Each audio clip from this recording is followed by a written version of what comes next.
السلام علیکم ورحمۃ اللہ وبرکاتہ نحمدہ ونصلی علی رسولہ الکریم اما بعد فاعوذ باللہ من الشیطان الرجیم بسم اللہ الرحمن الرحیم رب اشرح لی صدری ویسر لی امری واحلل عقدۃ من لسانی یفقہوا قولی۔ سورہ البقرہ آیت نمبر 63۔ آیت کا ترجمہ دیکھتے ہیں۔ وَإِذْ اور جب آخذنا لیا ہم نے میثاقکم پکا عہد تم سے، ورفعنا اور اٹھایا ہم نے فوقکم تمہارے اوپر طورا کوہ طور کو، خذوا پکڑو ما آتیناکم جو کچھ دیا ہم نے تم کو، بقوت ساتھ مضبوطی کے، وذکروا اور یاد کرو ما فیہ جو کچھ اس میں ہے، لعلکم تتقون تاکہ تم متقی ہو جاؤ۔ یہاں بنی اسرائیل کی جو مزید نافرمانیاں ہیں ان کا ذکر اللہ تعالیٰ فرماتے ہیں۔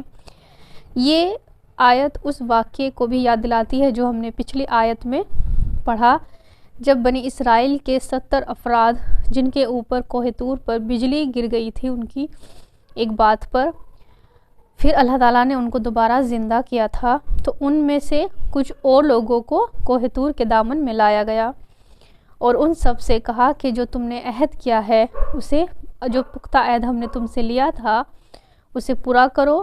تو ان لوگوں کے اوپر کوہ طور کو ان کی نافرمانی کی وجہ سے کوہ طور کو جھکا دیا گیا۔ ان سے کیا عہد تھا؟ جو کچھ ہم نے دیا، یعنی تورات کو مضبوطی سے تھام لو۔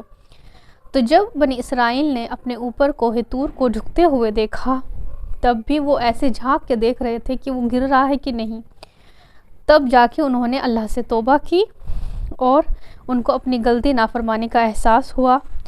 تو یہاں پر مضبوطی سے تھامنے کا مطلب، یعنی جو ان کو تورات دی گئی ہے اس کو مضبوطی سے قوت کے ساتھ اسے تھام لو۔ مضبوطی سے تھامنے کا کیا مطلب ہے کہ کتاب کو بس تھام لیا؟ نہیں، اس کے احکامات پر عمل کرو مضبوطی کے ساتھ، پکے عہد کے ساتھ۔ جو کچھ اس میں احکامات دیے گئے ہیں، اللہ کا جو حکم ہے اس پر مضبوطی کے ساتھ کھڑے رہو، اس پر عمل کرو۔ کثرت سے پڑھنا ہی کافی نہیں ہے کتاب کو، اور یہ سب ہمارے لیے بھی، ہمارے اوپر بھی آتا ہے۔ ہمارے پاس کیا ہے؟ ہمارے پاس یہ قرآن ہے۔ تو اس میں کہا گیا ہے یاد کرو۔ یاد کرو مطلب جو کچھ اس میں ہے اسے یاد بھی رکھو، ذہن میں رکھو، اور ان کو صرف زبان سے پڑھنا نہیں ہے، اس پہ اسی طرح عمل بھی کرنا ہے جیسا اس میں حکم دیا گیا ہے۔ اور ہمارے لیے یہ حکم قرآن کو لے کر ہے۔